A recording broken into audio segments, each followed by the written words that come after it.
Triple Crown Slumpbuster on our live stage again on day 2 of live stage action. We've worked our way through a long list of good and likable guests, but we finally get to the real show with Andy Hansen. Andy from Triple Crown Sports Media. He heads up the media division at Triple Crown. I do. We were just talking out here a minute ago. We'll get to Slumpbuster things and a lot of other things Triple Crown has going on, but the media effort at Triple Crown and kind of it's a media marketing sort of combined effort, and it's just really I think the idea is to tell the stories behind all these great young people and their families who come to these things. Really been a dynamic 4 or 5 years for you in that role. It really has. About 4 years ago, I approached Dave King, who's the CEO of Triple Crown Sports, and basically said, Dave, we need to do a better job of telling the stories of not only our events, but also the coaches, the players, the parents. There's so much that goes on at over the 100 events or so that we run around the country that we need to do a better job of telling that story and showing all the cool things that are going on. And the Omaha Slumpbuster is a prime example of that. There's just so many different things that are going on outside of the baseball side of it that my team has done a really good job of telling those stories and really showing teams that, what is the Omaha Slumpbuster experience like and why do you need to come? And, for example, last night, the festival night was unbelievable. We had anywhere from 7,000 to 8,000 people here at Council Bluffs Sports Complex. We had Domingo Ayala making the rounds. He did a live show on Field 6 over here. And then he did the countdown for the bonfire that went off. And if you haven't experienced that, if you haven't seen it before, it's something you need to come and see. And my team did a great job of capturing video and photos and kind of dishing that out on social media to really show that story. So we've made a lot of strides over the last few years doing that and kind of building that excitement around these events. But really with any event the Triple Crown runs, and with this specific example of the Slumpbuster, if a team plays 2 games in a day, and maybe here and there they play a 3-game day, but a lot of 2-game days, some 1-game days. On a 2-game day, about 25% of their 24 hours is spent at the ball field. Maybe 6 hours total once you get dressed, get their warm-up, play a couple, all that. But you got 75% of your day that's not about being on the field, and that's where those stories all really come from. And I think you guys have done a good job of, I know a few times you've embedded yourself with teams and, say in Steamboat or all these great destinations where Triple Crown runs events, to tell the rest of that story, that other 75%. That's exactly right.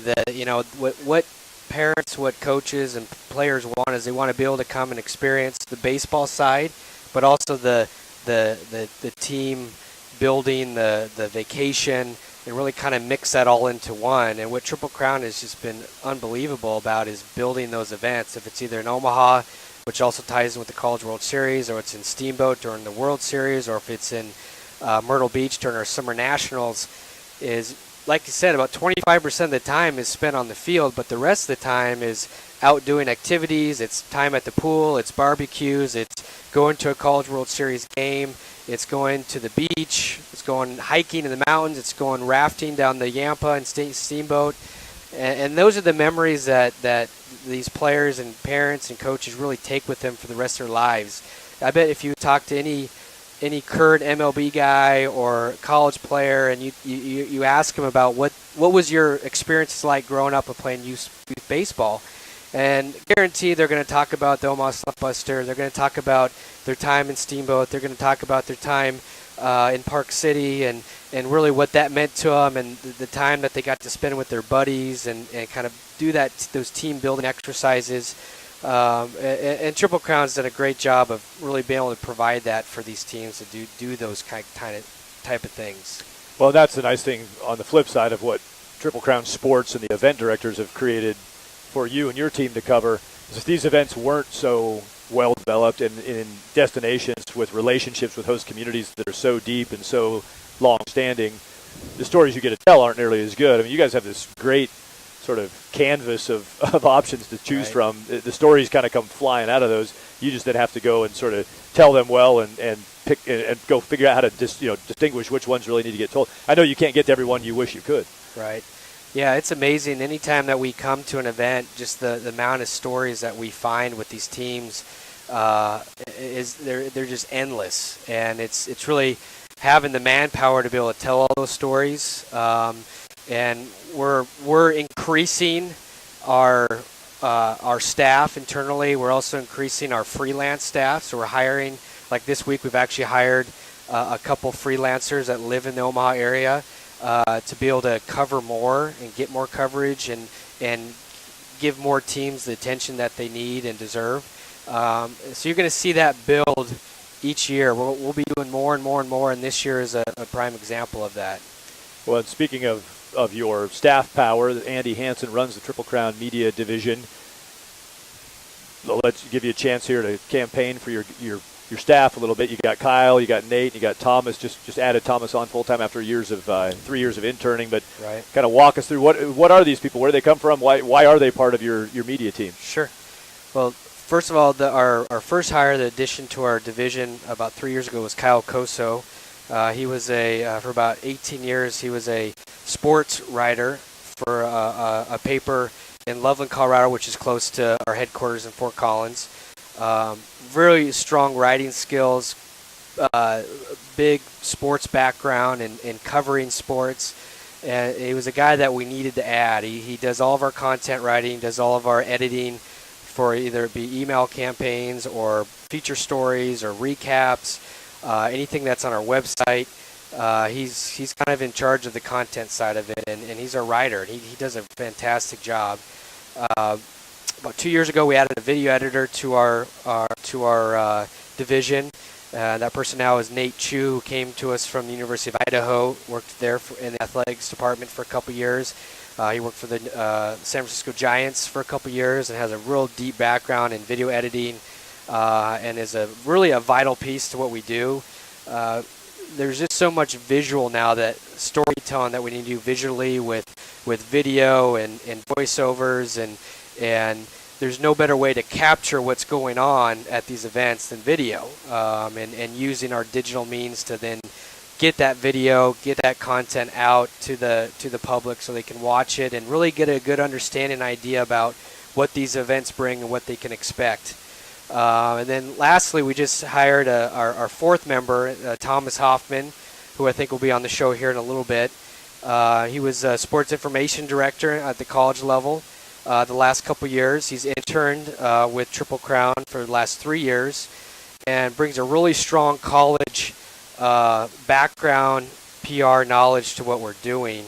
And he'll be kind of overseeing all of our college events. We run about 8 college events now in college basketball, softball, and volleyball. So he'll be kind of taking those over through more of an SID role. But then also helping us on the youth stuff and making sure that we're getting the amount of coverage as we need to. He'll be kind of taking all of our digital platforms and kind of managing those and making sure we're scheduling our content correctly. We're covering everything we need to do. So now there's 4 of us, and we travel all over during the course of the year. We go to different events, and we cover those events, and we get marketing materials, photos and videos, and different things that we can use then to market events for the following year. And I see it growing. I can see it growing even the next couple of years. We're adding more pieces. The digital age is just expanding. There's more and more ways to market and brand these events and brand Triple Crown, and there's no end in sight. A lot of the old school marketing platforms that we're used to are, the email is still strong, but everybody's going social. They're going digital. They want to get their information quick, either through a tweet or an Instagram post or Facebook.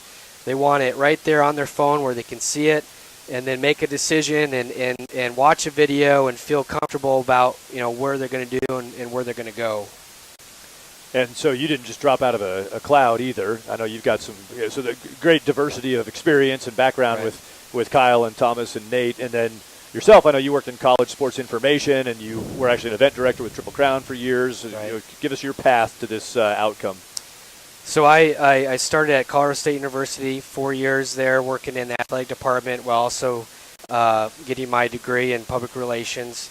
Interned with the sports information, which is media relations side of college athletics. We do all the stats, all the press releases media guides, website, all the social media now that fans use to engage and interact with these teams.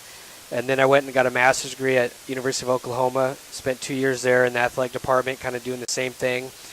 I grew up in Colorado and always wanted to move back to Colorado. And a job came open at Triple Crown Sports, which is in Fort Collins, as an event director. And I saw that kind of as my opportunity to get my foot in the door. Not necessarily my final path, because my background is in marketing and media, but saw it as an opportunity to get my foot in the door and to kind of build something. And after being an event director for about 4 years, running baseball events on the East Coast, I basically presented this plan to Dave King, our CEO, and said, listen, there's more we can do. There's more ways we can brand. There's better ways we can market. Here's my plan. Let's build this division out. Let's really tell our story. And, here 4 years later now, we have, multiple people in the division. We're doing a lot of things. We're doing this live show.